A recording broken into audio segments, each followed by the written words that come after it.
Ilang taong ka na sa customs? Your Honor, Ilang taong ka na sa customs? about 5 years, Your Honor. Wala kang alam? Your Honor, About... Yung your honor. Bira, 5 years ka na dyan, may alam ka. Meron po tayo itong customs police? Meron ba?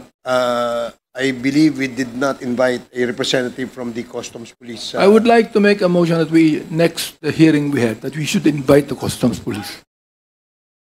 We do. Yeah. Yun, meron pala. Ayun pala, meron pala. Can you please come forward and identify yourself, sir? Camilo Cascolan. Yes. How are you Pwede related po ba to ako magtanong? the late General Cascolan? There is my younger brother. Okay, sige. So, Congressman Benny just would like to ask the question, ano ang tungkulin nyo dito sa pinag-uusapan natin? So the function of the ESS actually is to prevent smuggling. Prevent what? Prevent smuggling. Smuggling. Prevent corruption, correct?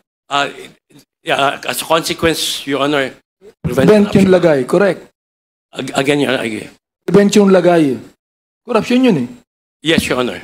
Ilang taong ka na sa customs? Sir, I'm 38 years in the service, Your Honor. In customs? Yes, sir. 38 in customs. Yes, So sir. alam mo lahat ang nangyayari dyan.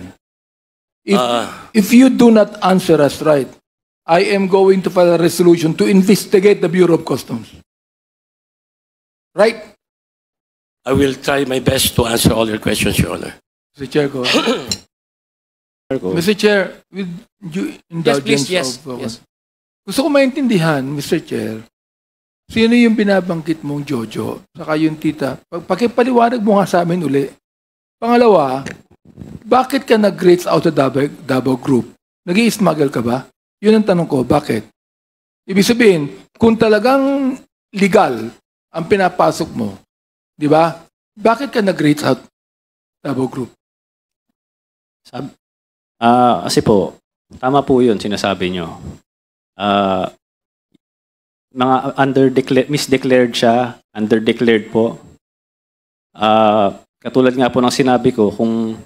Ibig sabihin, meron kang misdeclared, underdeclared, correct? Yes po. Kaya nag-rates out ka sa Davao Group. Yes po, Your Honor. Tama? O tanong ha? Ikaw ba nagpapasok ka ng mga ukay-ukay, ng mga damit na second hand? Opo. Papasok ka, di ba? O, Major Cascolan, bawal yan. Yes, sir. Bawal yan, di ba? Yes, Your Honor. Pero nakakapasok. Yes, Your Honor. Anong ginagawa nyo? Anong ginagawa nyo? Actually, Your Honor, we apprehend these shipments, but there are so many ways, Your Honor, of hiding this. Ang daming, Yes, Your ang Honor. daming ukay-ukay dito sa Metro Manila. Bawal ipasok yan. Merong, Very true, Your Honor. sandali lang. Merong directive ang WHO sapagkat health hazard yan. Very true, Your Honor. Ngayon, And ano itong tanong ko ha? Bakit nakakapasok sa customs yan? Sir. Pagkatapos mo sagutin yan, Yes, sir. I want the attorney from customs to answer me on that. Sir, actually, the okay that's coming in. Okay lang ang puso ko. Yes, sir. Comes Malakas ang puso ko. Yes, sir. So it comes from many ports. It's not only the ports in Manila, but also ports in Mindanao and the Visayas.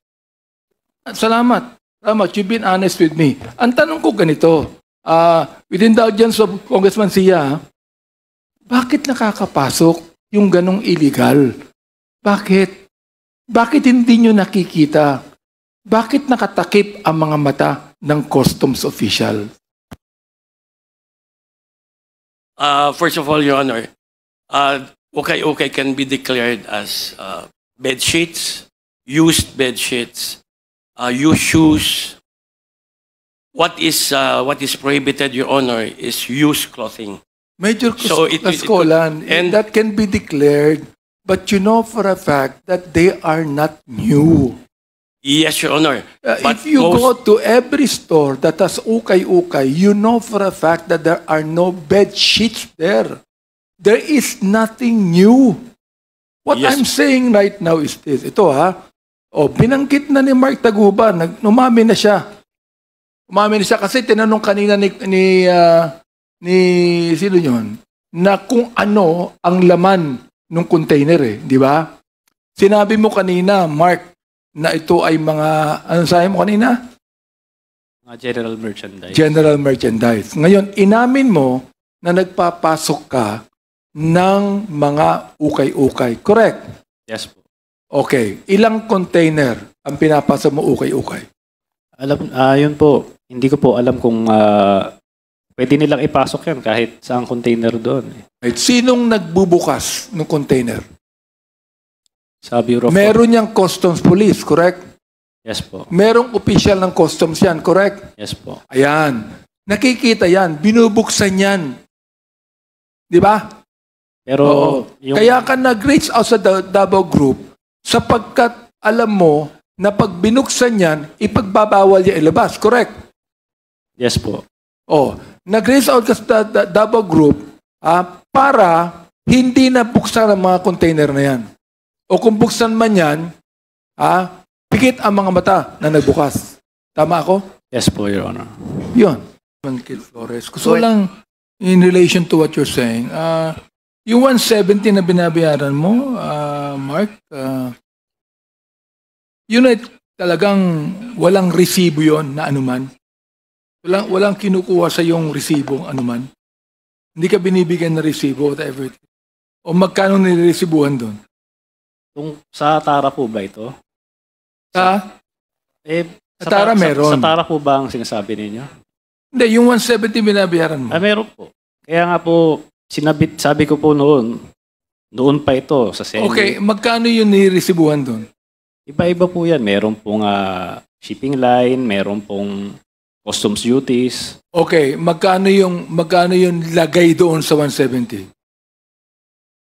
Hindi ko na nga po kasi 160 ang lagay. Hindi ko na nga po kasi pero lahat po yan. Pero palagay ko, meron kang journal na tinatago sa sarili mo na nakalagay doon yung presyo ng binigay mo. Correct? Meron kang journal, meron kang sariling notebook. Ilista mo yan Alangan na maibigay mo yan na wala ka man lang record sa sarili mo. Sure. Meron ka nun. Tama? Wala. Wala. Ba? Sure. Anong klaseng businessman ka? Kung hindi mo nare-record yung yung Kung binibigay ilan po mo. ba yung mga... Meron po. Meron po. Meron. I-submit mo dito yung record. Di ba? Meron ka niyan. Businessman ka Alam ko po kasi, yung hinahanap nyo po, na meron na po yan nabigay na nga po sa Senate dati noon. Bigay sa Senado pero wala sa amin. Ang inaano ko ganito. Binanggit mo kanina kay Congressman Flores na 170 per container ang binibigay mo. Correct? Yes po, Your Honor. Tinanong kita kung magkano niliresibuhan doon. Hindi mo masabi kung magkano niliresibuhan doon. Hindi mo rin masabi kung magkano lagay na binibigay mo. Sapagkat yung lagay, walang resibo yun Yes po. Kasi kung may resibo yun, may money trail yun. Yes po. Tama ba ako? Customs. Tama ako, di ba?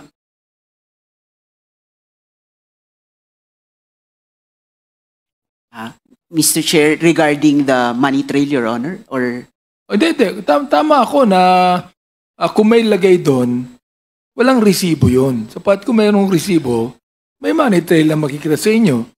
Hindi naman pwedeng resibuhan yan na resibo ng gobyerno Correct? I'm sorry, Your Honor, but I have no personal knowledge of Hindi ko sinasabi yung may personal knowledge kang. Sinasabi ko lang kung yan nangyayari yan sa customs. Kung naman nagtatago ka pa na kung ano-ano Ilan taong ka na sa customs?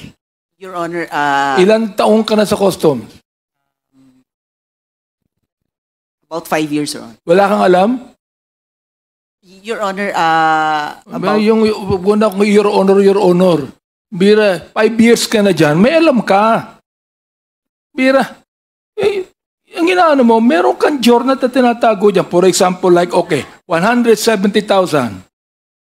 Niresibuhan ang 100,000. Yung 70, walang resibo. Lagay yun. Di ba? Therefore, yung walang resibo ng 70,000, nire-record mo yan sa personal journal mo. Businessman ka eh.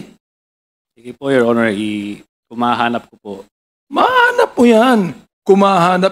Mahanap mo yan. Maniniwala ako sa sinasaya mo kung bibigay mo sa amin dito yung personal na record ng mga lagay ng mga na binigay mo. Si Chair. Okay? Yes po, Mr. I-submit Chair. mo dito. Para maniwala kami sa'yo. O makikita namin ngayon yan. Eh kung yun sa drugs nga eh. Sa drugs. O yung pinapanood ko, Congressman Flores, sa Netflix yung Narcos. Meron silang journal eh. Meron silang journal, record book na nilista o kanino binigay ito. Nakalagay dun eh. Kaya binigay. Meron kanin dun. Tama? Yes po, Mr. Yun Chair. pala eh, meron ka pala eh. Submit mo sa amin para makita namin kung sino tumanggap. Eh nanguhula tayo dito, sasaya mo, o sino yung nakatanggap niyan? O manghuhula tayo dito, hindi mo masabi. Bigay mo sa amin yung listahan. May listahan ka eh. Nilaman po, Mr. Chair.